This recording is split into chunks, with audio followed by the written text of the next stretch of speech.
তোমার রূপের ঝলক আমি জ্ঞান হারাবো মরে যাব বাঁচাতে পারবে না কেউ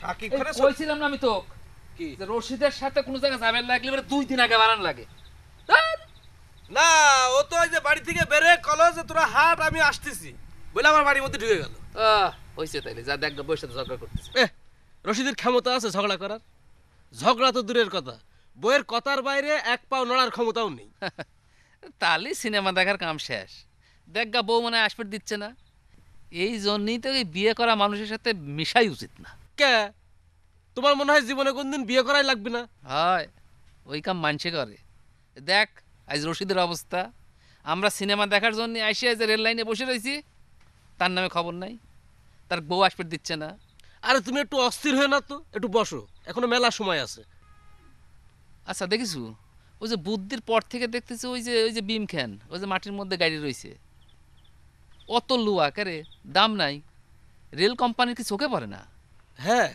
সেই যুদ্ধের বছর থেকে বিমটা এই মাটিতে গেঁথে আছে এই যুদ্ধের সময় ওই পাকিস্তানি মিলিটারিরা এই ব্রিজটা নাকি বোমা মেরে উড়াই দিছিল এই যে বিমটা সদর হাজি কয় যখন বোমা মারছিল তখন শোলার মতো নাকি আকাশে উঠে আবার মাটিতে পড়ে গেঁথে গেছে এই যে মাটির উপরে যতটুকু দেখতেছো না মাটির নিচে নাকি তার চেয়ে আরো বেশি আছে সেই জন্যই মনে হয় রেল কোম্পানি তুলতে পারে না তুই একটু বয় আমি আসতেছি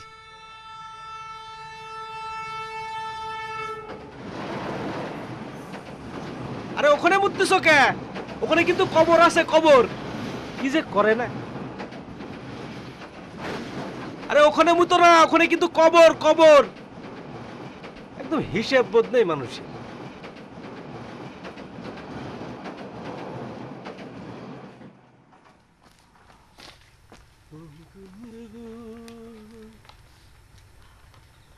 এই তোমার নিয়ে না আর পারা যায় না দাঁড়িয়ে প্রস্তাব করার কি হলো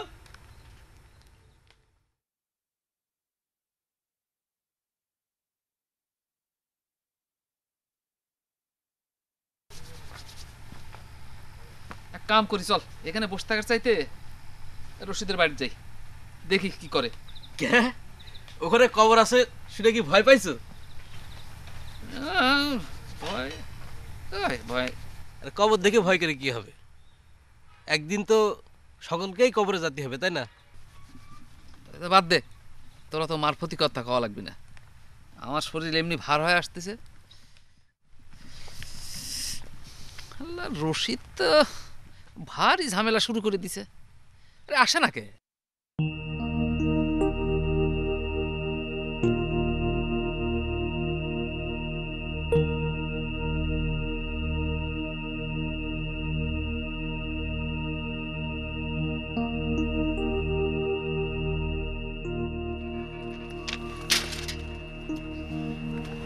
বাপ রে বাপ ভারী রে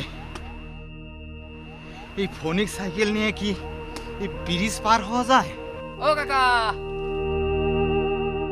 হাটে আজকে পাটের দাম কত সুবিধের না হাটে ব্যাপারই কম আসছিল তা তোমরাই আধারে বসে কি করো সিনেমা দেখে যাবো রশিদের জন্য বসে রয়েছি আচ্ছা ওখানে কার কবর জানো তুই আবার শুরু করলু এমনি বলে আমার ভয় করতেছে আরে কইলাম তো ভয়ের কিছু নেই ওখানে বলে 4-5 জনের একসাথে কবর দিছিল জানি জানি কারা বলে ব্রিজ পাহারা দিচ্ছিল উপর থেকে বোমা মারিছে সবগুলো মরে গেছে আরে সদর হাজি তো কয় অন্য কথা মুক্তি বাহিনীরা নাকি এই ব্রিজ উড়াতে আইসে গুলি খাইছিল কোনটা সত্য কি জানি বাদ দে তো ভাই এই রাত করে আর এই সত্যি মিথ্যে খোঁজ করার দরকার নাই কেউ কয় মিলিটারি কবর কেউ কয় মুক্তি ফৌজের আরে ভাই কইলাম তো চুপ কর যার ইচ্ছা হইগা কবর তুই রাতে রাতে এত এই কবর খুঁড়বার লাগলো কে বুঝি না তো তুমি হইছো একখান আরে মরা মানুষকে নিয়ে এত ভয়ের কি আছে যদি মিলিটারির কবর হয় তাও তো ভয়ের কিছু নেই এই জন্যই তোর সাথে আমি রাতে কোনো জায়গায় যাবে চাই না খালি ভয় দেখাস আরে এত ভয় পাওয়ার কি আছে না ভয়ের কিছু নাই এই যে শুনিছি না এদিকে যাবে লাগলে এই যে মিলিটারি উদ্যুৎ পানি চায় ভাই কবরটা যদি মুক্তি ভোজের হয় তাহলে উর্দুতে পানি যাবে কেন? আচ্ছা বুঝলাম যে বাংলাই চাইছিল, এখন তুই চুপ কর।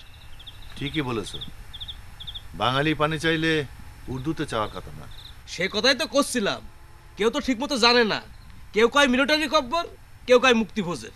আমার মনে হয় ওখানে কোনো কব্বরই নাই রে। কবর না থাকলে প্রসাব করতে গিয়ে ভয় পেলে কেন? কি জানি, আমরা তো ঠিক মতো জানি না, কেউ কিছু কয়ও না। 71 সালের কথা কি সবার মনে আছে, না মনে রাখতে চায়? আমার কিন্তু মনে আছে। সেটা ছিল 71-এর নভেম্বর মাস। এই যে রেল লাইনটা, এটা ঈশ্বরদী থেকে শুরু হয়ে সিরাজগঞ্জ ঘাটে গিয়ে ঠেকেছে। এই যে 50-60 মাইল রাস্তা, এর প্রত্যেকটা ব্রিজ কালভার্টে রাজাকারদের রেখেছিল মিলিটারিরা এটা পাহারা দেওয়ার জন্য, যাতে মিলিটারিরা নির্বিঘ্নে এই রাস্তা দিয়ে যাতায়াত করতে পারে ট্রেনে। এর ঈশ্বরদী থেকে প্রতিদিন আসতো, এসে চাটমোহর, উল্লাপাড়া এই সমস্ত এলাকায় অত্যাচার করে অপারেশন করে আবার ঈশ্বরদীতে ফিরে যেত। এই লাইনটা অচল করা মুক্তিবাহিনীর জন্য ফরজ হয়ে দাঁড়ায়। এই যে কৈডাঙ্গা ব্রিজ, এটা উড়িয়ে দেওয়ার দায়িত্ব পড়ে 3 জন মুক্তিযোদ্ধার উপর। 3 জনের বয়স 3 রকম। একজন আমার মতো স্কুল মাস্টার, একজন সাইকেল মেকানিক যুবক, আর একজন কিশোর ছাত্র নাম দীপু, ক্লাস 10-এ পড়ে। এই 3 জন একদিন রওনা হয়ে গেল শিমুলতলি মুক্তিযোদ্ধা ক্যাম্প থেকে। মাগো ভাবনা কেন, আমরা তোমার শান্তিপ্রিয় শান্ত ছেলে, তবু শত্রু এলে অস্ত্র হাতে ধরতে জানি, তোমার ভয় নেই মা, আমরা প্রতিবাদ করতে জানি। মাগো ভাবনা কেন, আমরা পরাজয় মানব না, তোমার মাটির একটি কণাও ছাড়ব না। আমরা তোমার শান্তিপ্রিয় শান্ত ছেলে, তবু শত্রু এলে অস্ত্র হাতে ধরতে জানি, তোমার ভয় নেই মা, আমরা প্রতিবাদ করতে জানি। মাগো ভাবনা কেন, আমরা পরাজয় মানব না, তোমার মাটির একটি কণাও ছাড়ব না। আমরা পরাজয় মানব। যাচ্ছ তো অপারেশনে, তোমার দেখে মনে হচ্ছে বিয়ে বাড়ি বরযাত্রী যাচ্ছ। কি করবো স্যার, অভ্যাস হয়ে গেছে। গান ছাড়া তো কোনো কাজ করবার পারি না। দেখো রঞ্জু ভাই, অপারেশন বাদ দিয়ে তুমি যেন আবার রাজাকারদের গান শোনাতে শুরু করো না। গান তো শোনাতেই যাচ্ছি রে দীপু, গান তো খালি গলা দিয়ে হয় না, হাতিয়ার দিয়েও গান হয়। কি বলেন স্যার? হ্যাঁ, ওই বানানটা একটু আলাদা, জিউএন গান। এই এখানে একটু বিশ্রাম নেওয়া যাক, বসো। জি স্যার।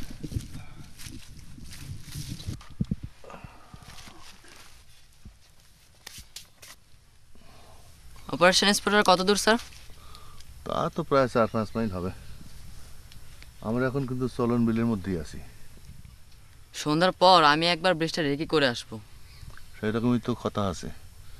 সন্ধ্যার পর কিন্তু আমরা সদর হাজির বাড়িতে উঠবো, তারপর তুমি ফাইনাল দেখি করতে যাওয়া।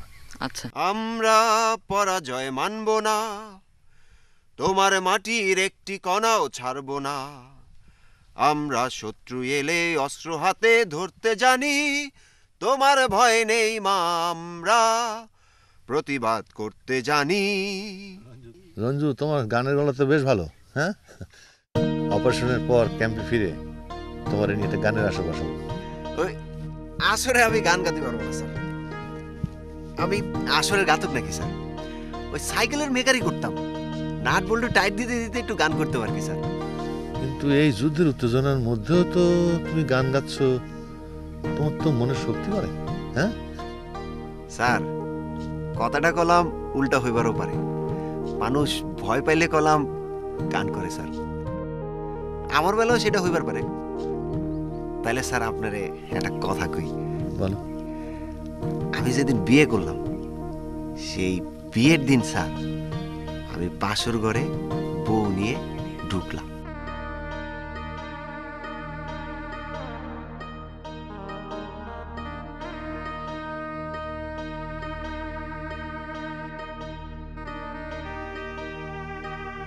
তুমি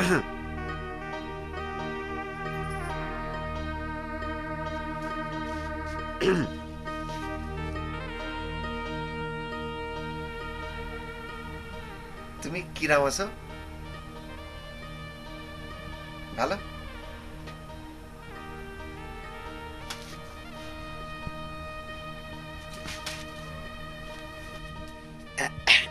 এই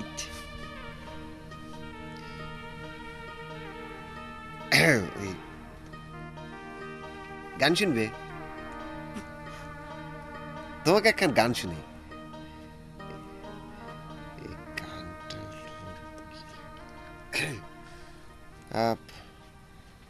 এই জল খাইতে গেলাম কোন ভিখারির বাড়ি গো, ওই যে জল এনে দিল মানুষ কিংবা পরি গো,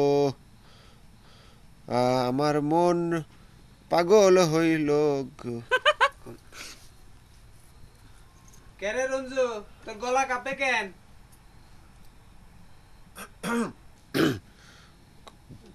গলা কাঁপতেছে নাকি?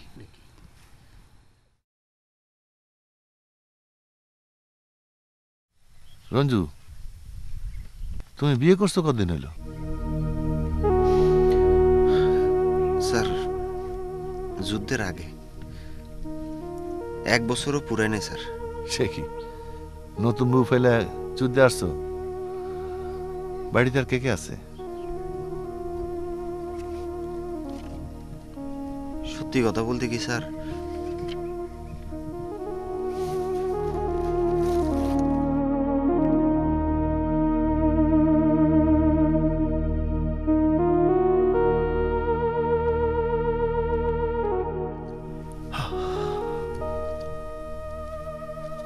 যুদ্ধে আসার আমার ইচ্ছা থাকলেও স্যার বর্ডারে ফালায় আমি আসতে পারতাম না। ওর প্রতি আমার মেলা টান পড়ে গেছিল স্যার।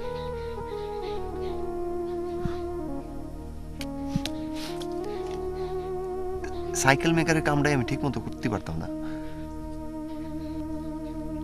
সময় নাই, অসময় নাই, আমি বাড়িতে যেয়ে পড়ে থাকতাম।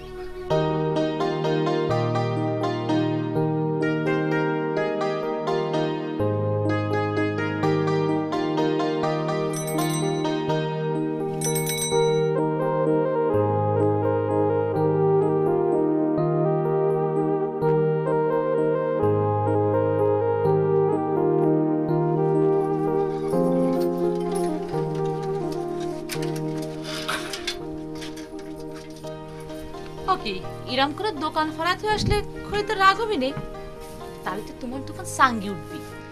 বউ যে কিরাম কথা কয়, আমার পানির তেষ্টা পেলো তাই আমি চলে এলাম। পা বাবা বাবা, ওনার পানির তেষ্টা পেলে উনি বাড়ি চলে আসলো কে? বাড়িতে এসে লাগবে কে? তোমার দোকানের পাশে যে চায়ের দোকান আছে সেখানে কি পানি নাই? বউ, বউ, সেই পানি খালি কি আর তেষ্টা মিটবে? তোর হাতের পানি খাওয়া লাগবে। জল খাইতে গিয়াছিলাম কোন ভিখারির বাড়ি রে, কোন মানুষে পানি দিল মানুষ কিংবা পরি রে, মানুষ কিংবা পরি রে।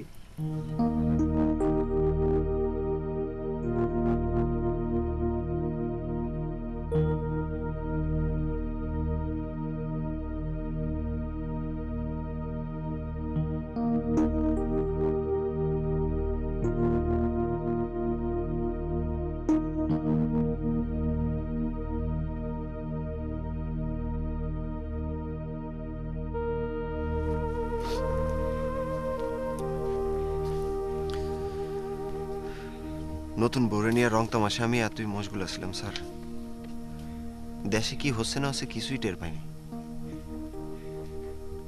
হঠাৎ একদিন শুনতে পাইলাম দেশে মিলিটারি নামছে, মানুষ মাইরে সব সাফা করে ফেলাইছে।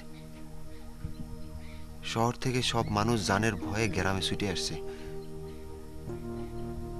শহর থেকে আসা এক মা এসে উঠলো আমার বাড়ি, তার চোখের সামনে জোয়ান সাওয়ালকে গুলি করে মারে ফেলাইছে। আমার বন্ধু বান্ধব আরো সকলে গ্রাম সাইরে যুদ্ধের ট্রেনিংয়ে গেল, যুদ্ধ করার জন্য। স্যার, একদিন রাতে কি হয়েছিল জানেন স্যার? জল খাইতে গেলাম কোন ভিখারির বাড়ি রে, জল না দিল মানুষ কিংবা পরি রে, ও আমার মন পাগল রে, আমার কি জানি। ও বউ, এইরকম মুখ ভার করে বসে রয়েছ কে? কথা কয় না। বউ, তোর কি হয়েছে?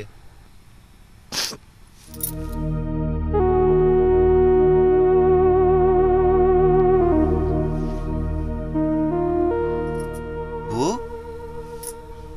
বউ তুমি কাঁদতেছো কে? টাউনের ওই খালাম্মার দিকে তাকানোই যাচ্ছে না।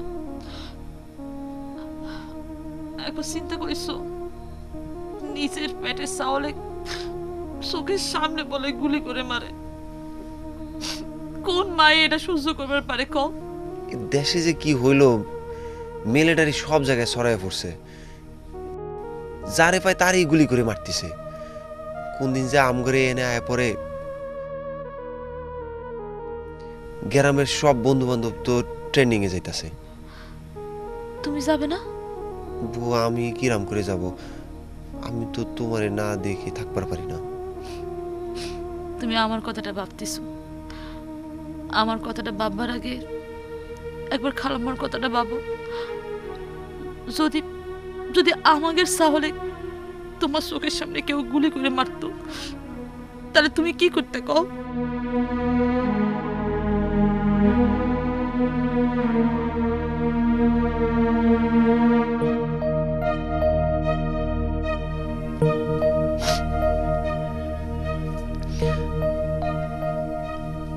তারপর আমার সব কাপড় চোপড় নিজের হাতে গুছাই দিল। সারাটা রাত আমার মাথাটা তার কোলে নিয়ে বসে থাকলো। যখন ফজরের আজান দেয়, তখন আমারে সে ঘর থেকে বাইর করে দিল স্যার। গ্রামের শেষ মাথা পর্যন্ত আমার সে আগে দিল।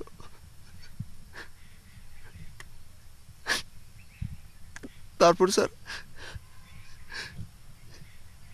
সে একলাই বাড়িতে থেকে গেল, একলাই। ঠিক আছে, চলো এবার রওনা করা যাক। আসো আসো। সদর হাজির বাড়ি অনেক দূর, 4-5 মাইল, বেলা বেশি নাই।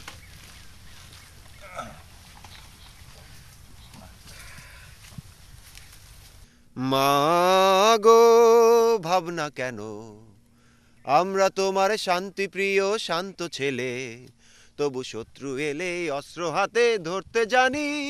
তোমার ভয় নেই মা, আমরা প্রতিবাদ করতে জানি। মাগো ভাবনা কেন, আমরা পরাজয় মানব না, তোমার মাটির একটি কণাও ছাড়ব না। তোমরা কি বিরক্ত হচ্ছ? তাহলে থাক। না না, একটু বিরক্ত হচ্ছি না, আপনি কন। সূর্য ডোবার পর এই 3 জন মুক্তিযোদ্ধা এসে হাজির হলো তোমাদের এই গ্রামে। আগের ইনফরমেশন অনুসারে তারা সদর হাজি সাহেবের বাড়ি থেকে উঠল, আর দীপু সরাসরি চলে আসলো রেকি করতে এই ব্রিজটা। রাতে সদর হাজি সাহেব পরম যত্নে এই 3 জন অসম মুক্তিযোদ্ধাকে আপ্যায়ন করলেন।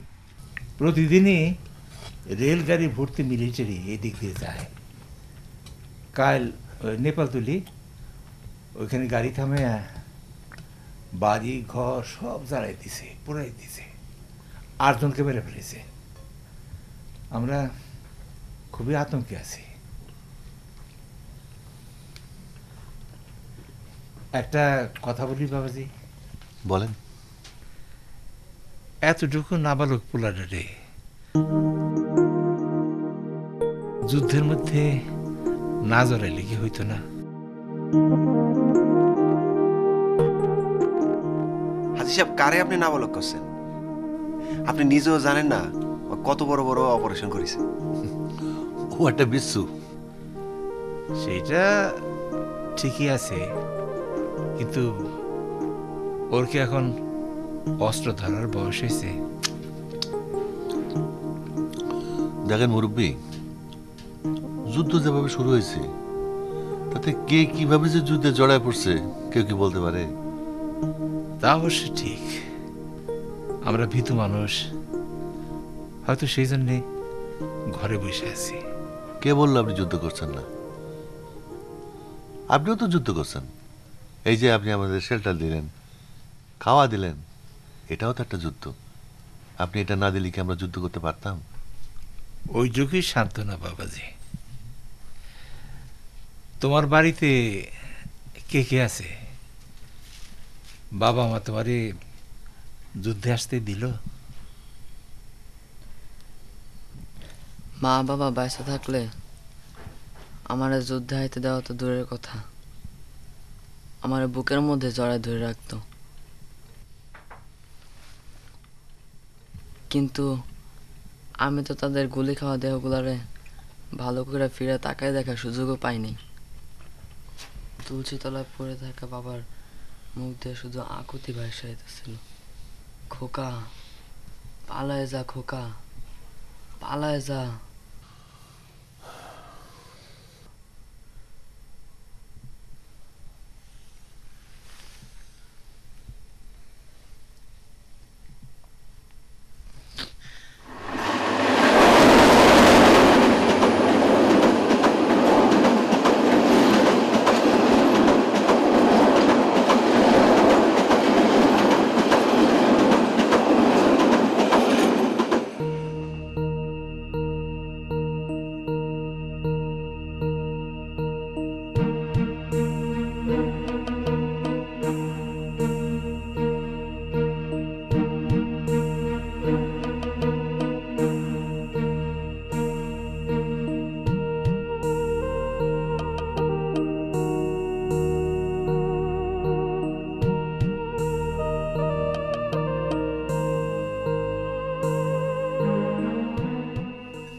স্যার,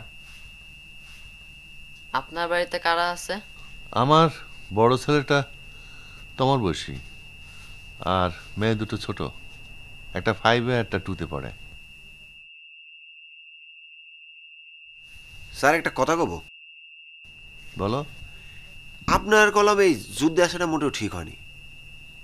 আপনি একজন শিক্ষক মানুষ, আপনি হাতি রাতে যুদ্ধে আসলে পরে দেশ স্বাধীনের পর পোলাপানের শিক্ষা দিবে কেডা? আমি আমার ছাত্রদের শিক্ষা দিয়েছি যে যাও যুদ্ধে যাও, যুদ্ধ করে দেশটাকে স্বাধীন করো।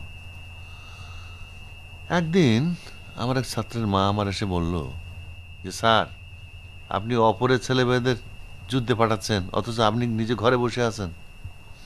সেদিন আমার ভুল ভাঙলো। তারপর থেকে যুদ্ধের ময়দানে এসে গেলাম। দেশ স্বাধীন করে ফিরতে পারলে আবার ছাত্র গড়ার কাছে হাত দেবো। বাবারা, আপনার একটু ঘুমায় নেন, সময় মতো আমি আপনাদের ডেকে দেব। এতটা পথ হাইতে আসছেন। ঘুমাতে চাইলে কি ঘুম আসে মুরব্বী? আমরা অপেক্ষা করছি যে যারা ব্রিজ পাহারা দিচ্ছে তাদের কখন জিমানি আসে। শেষ রাতের দিকে কাজটা করলে সুবিধা হয়। আচ্ছা দীপু, ওরা কয়জন আছে ঠিক মতো দেখছিস? 3 জন। 3 জনের হাতেই হাতিয়ার আছে, 303। অস্ত্রের ভাবভঙ্গি দেখে মনে হয়েছে যেন সব আনারি। মাঝে মধ্যে মাঝরাতের দিকে ট্রেন আসে। আমার মনে হয় আপনারা ঠিক সময়টা বেছে নিয়েছেন। স্যার, একটা কাজ করি, এক্সপ্লোসিভ ফিটিং করার দায়িত্বটা স্যার আমি একাই করবার পারবো। আপনারা 2 জন খালি আমার পেছন দিকে একটু কাভার দিলেই চলবে। না রঞ্জু, দীপু তোমার সাথে থাকবে। দীপু যেহেতু রেখি করে আসছে সেহেতু সে থাকলে তোমার সুবিধা হবে। আমি পিছনে থেকে কাভার দেবো 1:1। কোনো অসুবিধা নেই।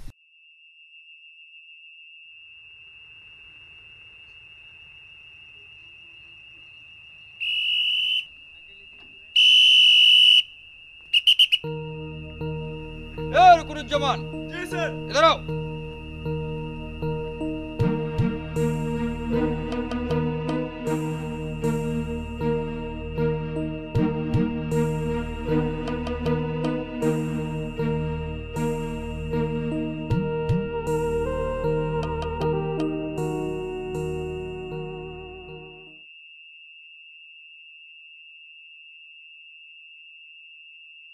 শুনেন,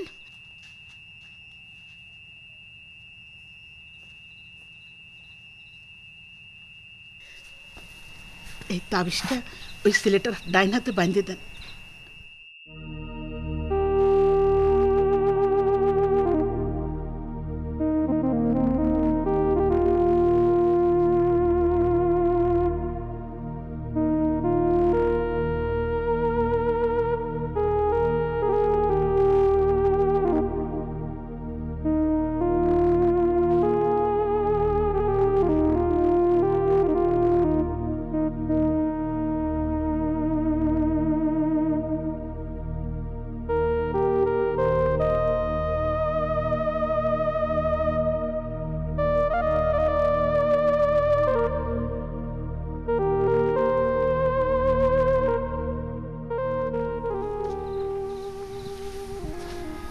তাহলে আমরা রওনা হই।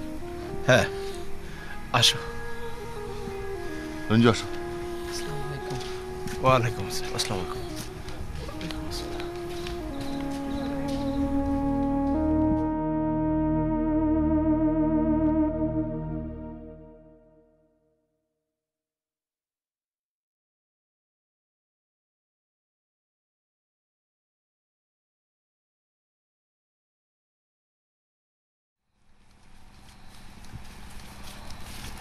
শোনো, যে কোনো মূল্যে এই ব্রিজটা উড়াই দিতে হবে। একটু এদিক ওদিক হয়ে গেলে রাজাকারের ব্রিজ সহ আমরা 3 জন উড়ে যাব। কোনো রকম পিছিয়ে আসা চলবে না। ওকে? জি স্যার। দীপু রেডি? জি স্যার।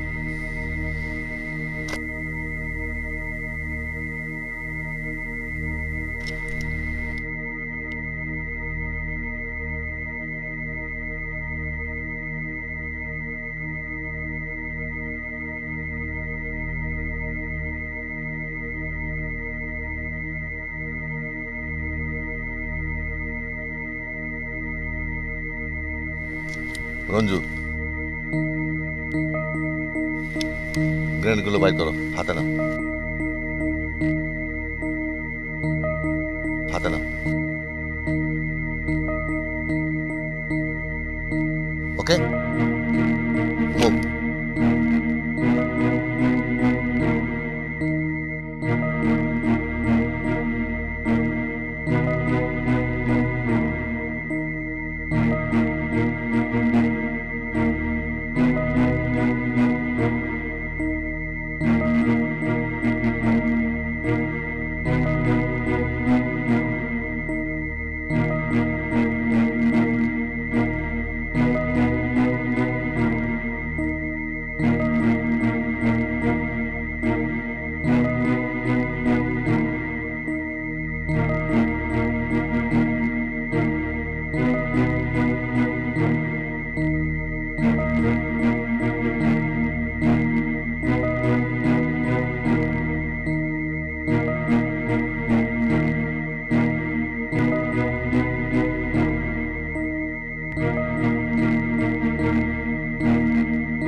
তার পরদিন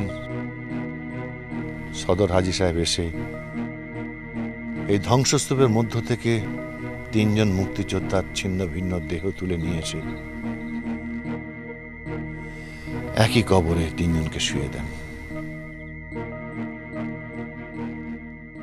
তুমি আর আমি আর কেউ কই তোমরা? আরে ভাই লেট হয়ে গেল। আচ্ছা বিয়া করা তো না জানো গলায় ফাঁস নেওয়া, মাইয়া মানুষকে বিয়া করে যাত্রা দেখা যাবে না, সিনেমা দেখা যাবে না, এইটা করা যাবে না, সেটা করা যাবে না। কি ব্যাপার জিম্মেদার বসে আছো কেন? রাগ খুঁজতেছো? আচ্ছা তোমরা বসার জায়গা পেলে না? এই যে এটা কোন বসার জায়গা হলো ব্রিজ নিচে, কিন্তু পুরো আমার পায়খানা করে। কি ব্যাপার কাক খুঁজতেছো? কি ভাই? এই থাম, এই কাক খুঁজতেছো? কথা বলিস না রশিদ।